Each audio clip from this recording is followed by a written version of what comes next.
Lubu akhirnya kalah oleh tubuh manusia fana. Tulang kakinya mulai patah. Meskipun Lubu merasa sangat tidak rela, ia terpaksa berlutut di tanah. Darah mengalir dari kakinya. Jelas ia tidak bisa bertarung lagi. Melihat pria yang keras kepala dan tak kenal takut di hadapannya, hati Thor dipenuhi rasa hormat. Tepat ketika ia hendak menghabisi Lubu, kuda sekutu merah berlari ke arena. Dengan setia, ia datang ke sisi Lubu dan menggelengkan kepalanya, memberi isyarat kepada Lubu untuk naik. Merasakan semangat juang kuda sekutu merah yang membara, semangat juang Lubu kembali menyala. Pasukan Lubu membentuk dinding manusia yang tinggi dengan saling menindih. Panglima kita tak terkalahkan. Suara sorak-sorai tak terhitung jumlahnya terdengar di telinga Lubu. Saat Siwa meragukan apakah ia bisa bertarung lagi, Lubu menunjukkan kepada para dewa apa arti seorang jenderal terbang. Lubu menahan rasa sakit yang hebat, matanya melotot, dan mengerahkan seluruh kekuatannya. Ia benar-benar berdiri. Seluruh manusia bersorak gembira, melihat Lubu yang begitu gigih. Thor tersenyum gembira. Lubu melompat dan naik ke kudanya. Tatapannya penuh keberanian. Kali ini, ia ingin mengerahkan seluruh kekuatannya tanpa penyesalan. Mengejar puncak ilmu bela diri. Lubu pernah berlatih keras sendirian di puncak gunung. Dari pagi hingga senja, dan dari senja hingga malam. Setelah berhari-hari mengayunkan tombaknya, pecahan tombak Sky Piercer menumpuk seperti gunung. Akhirnya, suatu hari, Lubu menguasai teknik dewa yang luar biasa. Serangan penuhnya bahkan membelah atmosfer langit. Teknik ini dinamai Sky Eater. Setelah menggunakan jurus ini, Sky Piercer tidak hanya patah, tetapi hancur menjadi molekul. Namun, jurus ini ditakdirkan untuk kesepian, karena ia tidak bisa menggunakannya terhadap manusia. Hingga ribuan tahun kemudian, hari ini, Lubu akhirnya bertemu lawan yang sepadan. Ia bisa menggunakan senjata terkuatnya untuk mengeluarkan jurus terkuatnya. Thor juga menggunakan Mjolnir, palu terkuatnya, untuk membalas lawan yang pantas dihormati ini. Sungguh sulit dibayangkan, aura keduanya tampak seimbang. Seluruh arena diselimuti cahaya suci, lalu melesat ke langit, menembus lapisan awan yang tebal. Cahaya di arena begitu menyilaukan hingga membuat mata tak bisa terbuka. Saat cahaya menghilang, tubuh Lubu tercabik-cabik. Valkyrie yang berubah menjadi Sky Piercer kembali ke wujud aslinya. Lubu benar-benar kalah. Ia menggigit lengannya yang palsu, lalu menepuk kuda sekutu merah, dan dengan tekad bulat menerjang Thor. Thor mengerti, ia memberikan Lubu pukulan terhormat. Meskipun Thor memenangkan pertandingan, ia tidak merasakan sedikit pun kegembiraan. Saat ia hendak meninggalkan arena, ia mendengar suara derap kaki kuda yang familiar. Ternyata itu adalah kuda sekutu merah yang berlinang air mata, dan pasukan Lubu yang setia. Mereka menunjukkan pada dunia arti setia hingga mati. Tunggu. Kita juga harus mengikuti Tuan Lubu. Persembahan perpisahan untuk sahabatku, Lubu Fengxian. Nama Tuan akan bergema di seluruh dunia bersama petir. Jika ada yang bisa menginjak-injak kesombongan para dewa, itu pasti Adam, nenek moyang umat manusia. Sebagai pria kedua dalam sejarah yang memakan apel, dia memiliki mata yang bisa meniru apapun. Semua orang berpikir ronde kedua sudah pasti dimenangkan. Lagi pula, dia adalah manusia pertama, Bapak Adam. Namun, tak disangka, lawan Adam adalah Zeus, Raja para Dewa. Meskipun Zeus terlihat lemah, begitu dia bertarung, dia langsung berubah menjadi pria berotot. Inilah wujud aslinya. Lagi pula, dia adalah pemimpin dari 12 Dewa Olympus. Dewa Titan, Zeus. Pertarungan Ragnarok ronde kedua resmi dimulai. Zeus melompat dengan langkah aneh, dan langsung berada di depan Adam. Dia melayangkan tinjunya ke wajah Adam. Namun, tinju secepat kilat itu. Zeus sangat bersemangat. Tinju tadi mencapai kecepatan 0,01 detik. Ini semakin menarik. Zeus mulai menyerang Adam dengan kecepatan 0,001 detik. Adam selalu tetap tenang. Zeus tidak terima. Kecepatan meningkat lagi, 0,0001 detik. Meski tinjunya sudah meninggalkan bayangan, tetap tidak bisa mengenai Adam. Zeus sangat marah. Dia langsung mengeluarkan jurus andalannya, tinju meteor senja. Meski kecepatan tinju sudah mencapai batas, Adam tetap dengan tenang menghindari semuanya. Saat ini, kecepatan tinju telah mencapai 0,000001 detik. Namun tetap tidak bisa melukai Adam sedikit pun. Zeus makin kesal. Bahkan dia menggunakan kakinya, mengeluarkan jurus andalan, kapak dewa. Para dewa yang menyaksikan mengira tubuh bagian bawah Adam akan hancur. Namun, ketika debu menghilang, tendangan Zeus hanya mengenai udara. Lalu dia mengejek, meski kau pandai menghindar, apa gunanya? Adam tak menggubris. Dia mulai melangkah seperti Zeus barusan. Tiba-tiba, dengan satu pukulan, Zeus memuntahkan darah. Adam mulai melancarkan serangan bertubi-tubi, kembali dalam 0,0001 detik, lalu 0,00001 detik. Akhirnya, dia menggunakan jurus yang sama seperti Zeus. Tinju meteor senja, dan pukulannya jelas lebih cepat dan akurat. Zeus tak mampu membalas. Namun, ini belum berakhir. Adam bahkan menggunakan kapak dewa. Para dewa terperangah, karena tendangan itu hampir menghabisi Zeus. Tak ada yang menyangka, Adam ternyata sekuat ini. Itu benar-benar seperti bertarung melawan bayangan dirinya sendiri. Ternyata, saat Tuhan menciptakan manusia, meniru dengan wujudnya sendiri, Adam, sebagai manusia pertama, tidak hanya memiliki tubuh setara dewa, tetapi juga mendapatkan kemampuan khusus, yaitu mata dewa. Setiap gerakan lawan yang dilihatnya, bisa ditirunya dengan sempurna. Setelah menyadari hal ini, Zeus tertawa terbahak-bahak, otot-ototnya membesar, urat-uratnya menonjol. Dengan cepat ia menyelesaikan transformasi tahap kedua. Seberapa mengerikan Zeus yang mengamuk, ia mengepalkan tangan kanannya, mengumpulkan energi. Saat energi terkumpul, Zeus menyerang. Kecepatan tinjunya mencapai angka yang mencengangkan. 0,00000000001 detik. Waktu di arena seakan berhenti. Burung-burung di langit berhenti terbang. Tinju Zeus terus membesar di mata Adam. Inilah jurus pamungkasnya. Tinju melampaui waktu. Semburan darah muncrat. Yang terkena pukulan ternyata Zeus. Jurus yang bagus. Para dewa tercengang. Tak ada yang melihat dengan jelas apa yang terjadi. Ternyata, saat Zeus menggunakan jurus pamungkasnya, Adam menggunakan mata dewa untuk menirunya. Lalu, dengan selisih tipis, ia menghindari serangan itu, dan membalas dengan jurus yang sama. Manusia di pinggir arena bersorak. Mereka menyaksikan sendiri seorang dewa tumbang di kaki manusia. Seorang Valkyrie di samping langsung menjadi penggemar berat. Ia tak mengerti mengapa seorang manusia bisa begitu kuat. Brunhilde menjelaskan bahwa kekuatan Adam berasal dari kebenciannya terhadap para dewa. Dahulu di Taman Eden, Adam hidup tanpa beban. Namun suatu hari, Dewa Ular yang mesum melecehkan Hawa.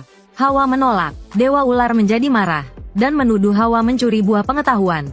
Di pengadilan, yang hadir hanyalah para dewa, yang tentu saja tidak akan memihak manusia. Hawa akhirnya dihukum pengasingan. Saat itu, seorang raksasa masuk, dan langsung roboh di pintu. Adam perlahan masuk ke ruang sidang, sambil membawa sekeranjang buah pengetahuan. Lalu ia menggigit salah satu buah. Para dewa tercengang. Adam menggigit setiap buah, dan membuangnya sembarangan. Dewa Ular murka, dan merobek dasinya, menunjukkan wujud aslinya untuk menyerang Adam. Tatapan Adam mendingin. Saat Dewa Ular menyerangnya, ia menggunakan mata dewa untuk meniru jurusnya. Dewa Ular pun tumbang oleh jurusnya sendiri. Ayo pergi bersama, dan membangun rumah kita sendiri. Adam dan Hawa pun dibuang ke dunia manusia, dan tidak pernah kembali. Di dunia nyata, Zeus terkapar tak berdaya. Melihat itu, wasit hendak mengumumkan kemenangan umat manusia. Namun, sebuah tangan raksasa mencengkeram kepalanya. Zeus hidup kembali. Kemudian, di tengah tatapan terkejut semua orang, ia memasang kembali kepalanya dengan kedua tangannya. Meskipun berhasil hidup kembali, pukulan keras Adam telah melukainya cukup parah. Ia terpaksa mengakui kekuatan Adam.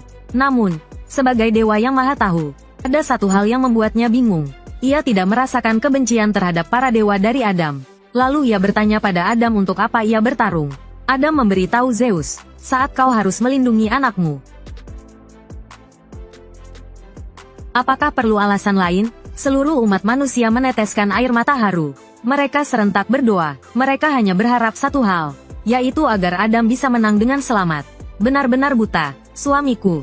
Hentikan, jangan memaksakan diri lagi, ayah bodoh. Menyerahlah. Betapa mengharukannya pemandangan ini. Demi melindungi umat manusia, Adam sampai beradu pukul dengan Dewa Raja Zeus. Meskipun matanya buta, ia tetap tidak mau menyerah. Sebenarnya, Adam awalnya memiliki keuntungan dengan mata ilahinya. Ia mendominasi pertarungan. Namun, Zeus masih punya kartu as. Ia mematahkan lututnya sendiri, dan dengan cara yang sangat menyakitkan, ia memadatkan otot-ototnya. Saat debu menghilang, muncullah Zeus yang kurus kering. Inilah wujud terakhirnya, Adamas. Zeus yang marah kembali menyerang Adam. Serangan yang tampak sederhana, namun mengandung energi yang tak terbatas. Tangan kanan dewa sejati melawan mata ilahi. Adam kembali menirunya dengan sempurna, dan membalikkan serangan ke Zeus. Tapi Zeus tidak peduli, malah, ia mulai menyerang dengan membabi buta. Pertarungan mereka bahkan menghancurkan tanah arena. Saat ini, Adam tampak tak terkalahkan. Namun, Brunhilde menyadari ada yang tidak beres. Meskipun mata ilahi bisa meniru gerakan Zeus, Penggunaan dengan intensitas tinggi seperti ini membuat mata Adam terlalu panas. Hal ini membebani sirkuit sarafnya. Sekarang, setiap pukulan Zeus adalah serangan mematikan yang tak terhindarkan. Adam harus meniru semuanya. Jika terus begini, akibatnya bisa fatal bagi Adam. Untungnya, wujud terakhir Zeus tidak bisa bertahan lama. Setelah menerima serangan bertubi-tubi dari Adam, otot-ototnya mulai berdarah. Tubuh keduanya sudah diambang kehancuran. Pertarungan sengit ini membuat penonton tegang. Baik dewa maupun manusia berdiri, bersorak untuk perwakilan mereka. Saat itu, Adam mendaratkan pukulan keras ke wajah Zeus. Setetes darah jatuh tepat di mata Adam. Kebuntuan telah pecah. Tetes darah ini menjadi pukulan terakhir bagi Adam. Penglihatan dewanya hancur. Dia tidak bisa lagi menghindari serangan Zeus. Situasi di arena berbalik dalam sekejap. Adam hanya bisa mengangkat kedua tangannya untuk bertahan. Matanya sudah benar-benar buta. Zeus memanfaatkan kesempatan ini untuk menyerang bertubi-tubi. Adam tampak akan gugur di medan perang. Para penonton tak kuasa menahan air mata. Bayi-bayi dalam gendongan mereka menangis terseduh-seduh. Meskipun buta, Adam masih ingin melindungi anaknya. Di suatu tempat, ada bayi yang menangis. Tidak apa-apa. Jangan menangis. Baik itu manusia atau dewa yang mengerikan.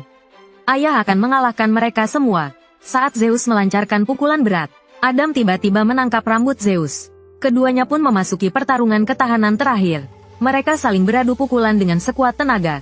Demi kehormatan masing-masing, tak ada yang mau menyerah.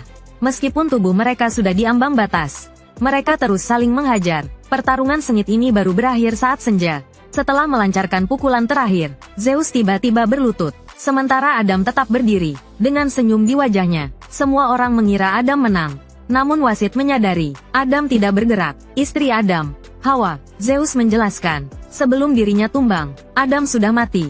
Tapi dia tidak mau menyerah. Tubuhnya terus melayangkan pukulan. Meskipun kalah, Adam mendapatkan pengakuan dari Raja Dewa Zeus. Semangat pantang menyerahnya menginspirasi semua yang hadir. Manusia memang sudah kalah 2 kali, tapi mereka tidak berkecil hati. Malah, mereka semakin yakin menghadapi pertandingan selanjutnya. Mengapa Dewa Laut Poseidon dijuluki dewa yang paling mengerikan? Dulu, dalam Perang Titan, Zeus muda mengalahkan ayahnya, Kronos, dan menjadi Raja Olympus yang baru. Namun, kakaknya, Hades, merasa tidak puas. Dia menemui adiknya, Poseidon, untuk mengajaknya menggulingkan kekuasaan Zeus. Namun, Poseidon sangat membenci pemberontakan. Dia pun menusuk tubuh Hades dengan trisulanya, dan menghapus keberadaannya dari mitologi Yunani. Para dewa lainnya terdiam. Tak ada dewa yang berani membantah. Karena dia adalah Poseidon, tiran lautan. Pertarungan Ragnarok ketiga akan segera dimulai. Arena berubah drastis. Poseidon naik ke atas ring lebih dulu. Aura kebesarannya membuat arena hening seketika. Semua orang di pinggir arena ketakutan dan tak berani bicara. Bahkan para dewa pun berkeringat dingin. Menghadapi musuh yang begitu kuat, para Valkyrie mengirimkan seorang pendekar Jepang yang tak dikenal. Ternyata dia adalah pecundang terkuat sepanjang sejarah. Sasaki Kojiro. Manusia pun meragukannya. Mereka mengkhawatirkan kekuatan Kojiro. Namun, saat pedang Kojiro menyentuh tanah, permukaan laut yang tadinya bergelombang tiba-tiba menjadi tenang. Musashi Miyamoto langsung merasakan bahwa Kojiro telah mencapai tingkat yang diimpikan semua pendekar pedang. Tak tertandingi di dunia. Setelah wasit memberi aba-aba, ronde ketiga resmi dimulai. Kojiro terlihat memancarkan aura pedang, dan langsung berada di hadapan Poseidon. Dengan kekuatan membelah gunung, ia melancarkan serangan yang tak tertandingi. Namun, Poseidon dengan mudah menghindarinya, dan mengangkat trisulanya untuk membalas. Berdasarkan hukum inersia, tebasan Kojiro tak bisa dihentikan.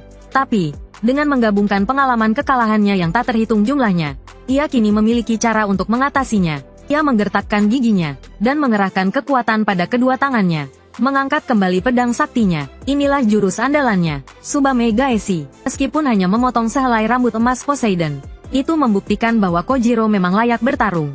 Melihat itu, Poseidon langsung melancarkan jurus pamungkasnya, Gelombang Amarah. Menghadapi tusukan cepat yang mengejutkan, Kojiro terus menghindar. Bukan karena ia melihat serangan itu, melainkan karena pengalaman bertarungnya. Kojiro muda pernah menantang banyak petarung kuat. Meskipun sering kalah, ia terus berduel dengan lawan-lawannya di dalam pikirannya. Sejak Poseidon memasuki arena, Kojiro telah membayangkan sosok Poseidon di benaknya, dan terus berduel dengannya, mensimulasikan ribuan cara serangan lawan. Jika Adam memiliki serangan balik tercepat, maka Kojiro memiliki prediksi tercepat. Jadi, seberapa dahsyat pun serangan lawan, Kojiro bisa memprediksi serangan lawan terlebih dahulu. Inilah kemampuannya. Senryu Musou. Setelah satu serangan, keduanya terpisah. Poseidon tampaknya menyadari kemampuan lawannya. Melihat Kojiro yang terengah-engah, sudut bibirnya membentuk senyuman. Detik berikutnya, ia langsung menyerbu. Begitu cepat hingga meninggalkan bayangan. Meskipun bisa memprediksi serangan, tubuhnya tak mampu bereaksi. Lambung Kojiro tertusuk trisula. Ia berlutut dan memuntahkan darah. Poseidon mengejek dengan angkuh. Bukankah kau bisa memprediksi gerakanku? Sampah. Pria ini ditusuk di pinggang oleh Dewa Laut.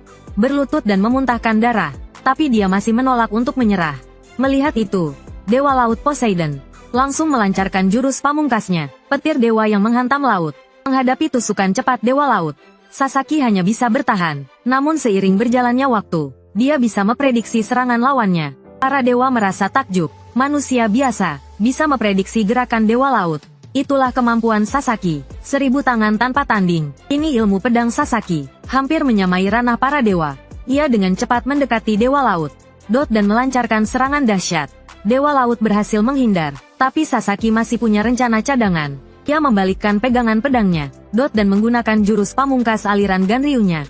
Toragiri. Menghadapi serangan balik Sasaki, Poseidon tampak tak peduli. Ia tiba-tiba muncul di belakang Sasaki. Saat Sasaki menyadarinya, semuanya sudah terlambat. Senjatanya hancur oleh trisula. Sasaki tercengang. Ia tak bisa bertarung lagi. Para dewa yakin akan kemenangan mereka. Dan bersorak-sorai. Di sisi lain, umat manusia putus asa. Dalam situasi genting ini, Sasaki tetap tak menyerah. Ia memungut pecahan pedangnya, dan meletakkannya di dada. Sasaki telah berkali-kali mengaku kalah. Tapi kali ini ia tak mau kalah. Senjata sakti itu merasakan semangat juang Sasaki. Dan memancarkan cahaya terang. Bersamaan dengan teriakan Sasaki, kekuatan yang tertidur di dalam senjata sakti itu meledak. 2 cahaya melesat menembus langit. Valkyrie yang membawa keyakinan Sasaki, membentuk kembali tubuhnya dan menyelesaikan penempaan ulang senjata sakti. Saat cahaya menghilang, pecahan pedang di tangan Sasaki telah berubah menjadi 2 senjata sakti. Pertarungan dimulai lagi. Keduanya menarik napas dalam-dalam. Poseidon menyerang lebih dulu. Menghadapi tusukan secepat kilat, Sasaki berhasil menangkis semuanya. Ia menggunakan jurus aliran Hozoin Ryu untuk menangkis. Gerakan kaki aliran Yagyu Shinkage Ryu untuk menghindar. Dan kekuatan destruktif aliran Ito Ryu untuk menyerang. Ia bahkan menggunakan teknik perubahan wujud sang pendekar pedang. Darah muncrat. Wajah Poseidon terluka. Tapi ini baru permulaan. Sasaki terus menyerang. Ia mengumpulkan kekuatan semua pendekar pedang. Dan menghujani Poseidon dengan serangan bertubi-tubi. Saat serangan berakhir, Poseidon sudah penuh luka. Tapi ini membuatnya benar-benar marah. Ia mengoleskan darah ke rambutnya. Dan otot-ototnya mulai membesar. Lalu ia langsung menyerbu. Dewa Laut memutuskan untuk tak lagi menahan diri. Ia melancarkan jurus pamungkasnya. Banjir besar 44 malam. Tusukan secepat kilat bertubi-tubi. Bayangan trisula membentuk bola, seolah ingin menelan segala sesuatu di arena. Sasaki berusaha keras untuk bertahan. Para dewa kembali tercengang. Ini pertama kalinya mereka melihat Poseidon mengerahkan seluruh kekuatannya. Sasaki terus melawan dengan gigih. Kesadarannya mulai memudar. Ia mengira telah menyentuh dasar laut. Namun ternyata ia justru membuka jurang yang tak berdasar. Saat Kojiro hendak menyerah, teriakan rekan-rekannya terdengar di telinganya. Kojiro, berjuanglah. Kojiro, ini baru permulaan. Didorong oleh semangat para pendekar. Semangat juang Kojiro kembali berkobar. Ia kembali melampaui batas dirinya. Mencapai ranah yang diimpikan semua pendekar. Tak tertandingi. Saat ini, Kojiro telah menyatu dengan alam.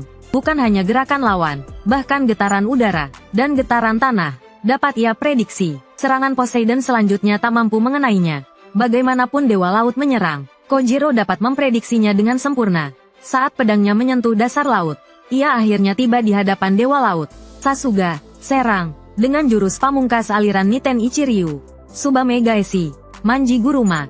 Ia menebas tangan kanan Poseidon yang memegang trisula. Poseidon mencoba mengganti tangan, namun kembali ditebas. Para dewa tercengang. Mereka tak percaya dengan apa yang mereka lihat. Poseidon menggigit trisulanya dan kembali menyerang. Namun tubuhnya tertusuk pedang kembar dan tewas seketika. Manusia akhirnya meraih kemenangan pertama. Kojiro menjadi manusia pertama yang membunuh dewa. Menghadapi hasil yang tak terduga ini, para dewa terdiam. Mereka akhirnya menyadari bahwa manusia memiliki kekuatan yang tak bisa diremehkan. Di sisi Valkyrie, tekad mereka untuk mengalahkan para dewa semakin kuat. Oleh karena itu, di pertandingan selanjutnya, mereka harus bertarung dengan tekad yang sama. Pertarungan Ragnarok ronde keempat akan segera dimulai. Bangunan bergaya Inggris bermunculan di arena.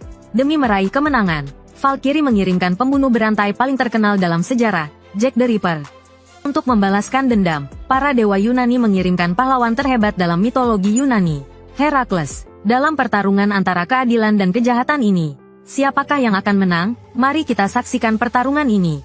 Herakles menunjukkan kemarahan yang luar biasa, karena lawan-lawan yang lain adalah pria-pria sejati seperti Lubu dan Adam, sedangkan lawannya adalah pembunuh berantai mesum yang mempermainkan nyawa gadis-gadis muda.